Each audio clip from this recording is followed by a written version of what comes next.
Wali Songo Semarang Okuin gitu ya.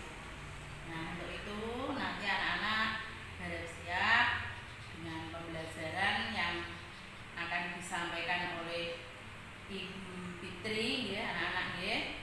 Dan kami siap menghadapi HP-nya atau laptopnya masing-masing untuk hari ini.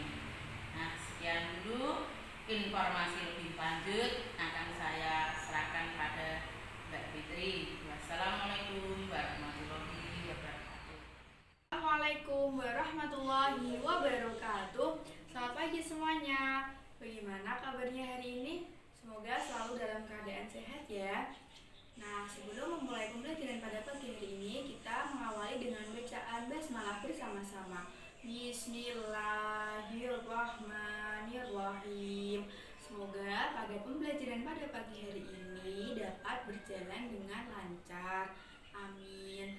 Nah, jadi hari ini kita akan belajar tentang tema 1, subtema 3 tentang lingkungan dan manfaatnya. Adapun tujuan pembelajaran pada pagi hari ini yaitu yang pertama, kalian dapat mengidentifikasi pengaruh kondisi geografis Indonesia terhadap kondisi sosial dan ekonomi bangsa Indonesia.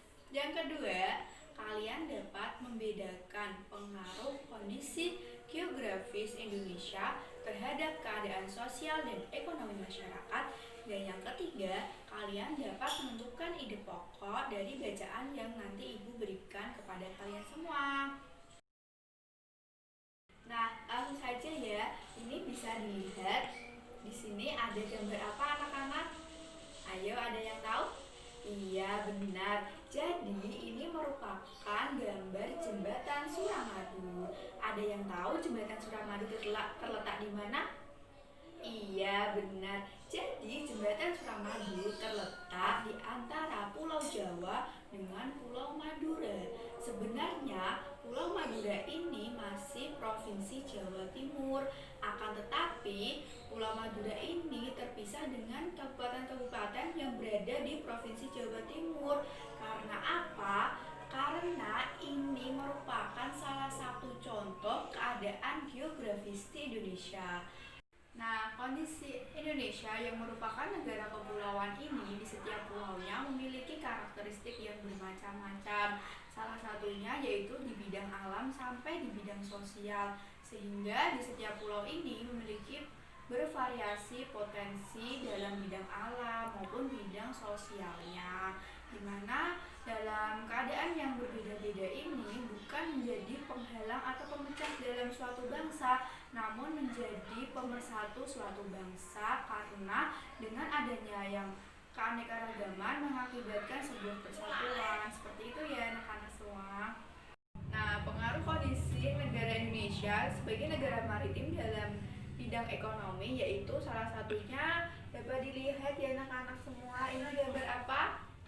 Iya, benar. Ini tuh adalah gambar nelayan yang mencari ikan di laut. Jadi dapat kita ketahui bahwasanya salah satu manfaatnya yaitu dapat digunakan penduduk sekitar untuk mencari ikan. Nanti ikannya dijual dan kita mendapatkan uang. Nah, itu salah satu dampak di bidang ekonomi.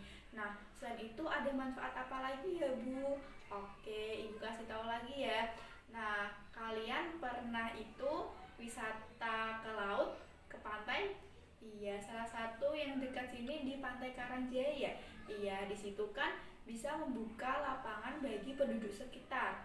Lapangan pekerjaan bagi penduduk sekitar. Ada yang berjualan, ada yang terus ada yang menyewakan berbagai macam wahana permainan, ada yang menyewakan perahu, dan ada juga yang sebagai pemandu wisata di pantai tersebut. Nah, jadi itu semua merupakan peluang dari manfaat Indonesia sebagai negara maritim.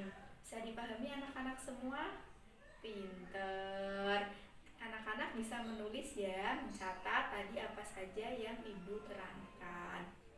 Jadi Kondisi Indonesia sebagai negara maritim dalam bidang ekonomi ini tuh mempunyai pengaruh atau mempunyai manfaat yang banyak sekali.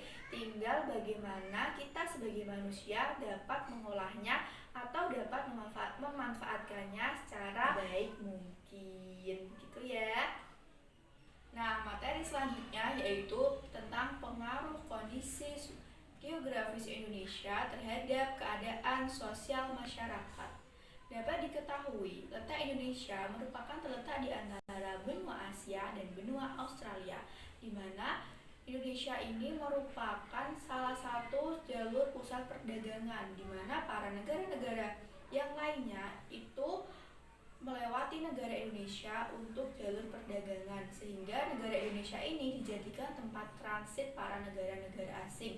Mau tidak mau, maka negara Indonesia menerima kedatangan dari negara-negara tersebut. Itu ketika dia transit di Indonesia, mereka akan membawa kebudayaan atau membawa kebiasaan mereka yang biasa mereka lakukan di negaranya dan dibawa di Indonesia, sehingga lama-kelamaan budaya kita akan terakulturasi atau tercampur dengan budaya negara asing.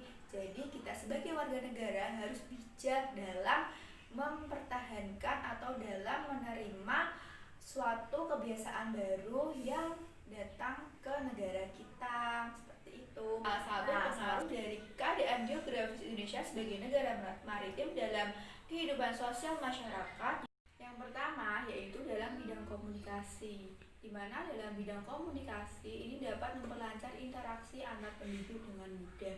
Hal ini didukung oleh pelayanan komunikasi dan kemajuan teknologi, sehingga mempermudah komunikasi dan interaksi antara masyarakat Indonesia dengan masyarakat Indonesia ataupun negara Indonesia dengan warga negara asing.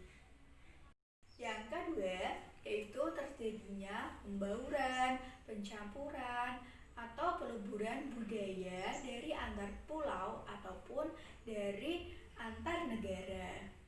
Yang ketiga yaitu munculnya perkampungan-perkampungan etnis baru seperti kampung Arab dan pecinan. Yang keempat yaitu terjadi perubahan perilaku masyarakat. Hal ini disebabkan karena masuknya pola baru ke dalam masyarakat atau pengaruh yang lain ke dalam masyarakat.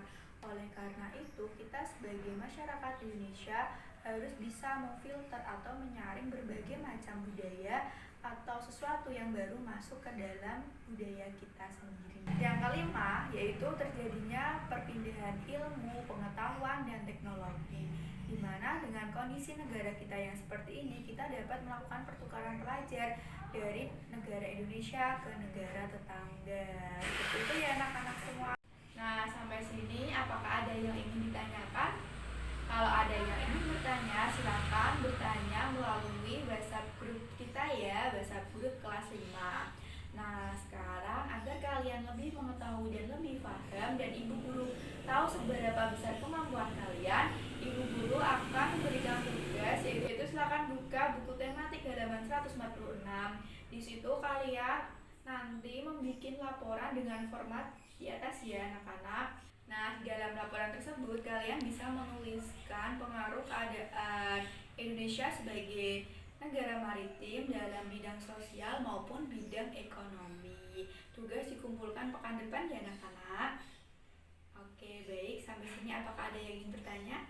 Iya, kalau ada yang ingin bertanya, silakan bertanya melalui grup WA ya. Oke, lanjut. Sekarang kita mengingat ke masa lalu dahulu ya. Di zaman dahulu, Indonesia itu dikenal sebagai negara maritim.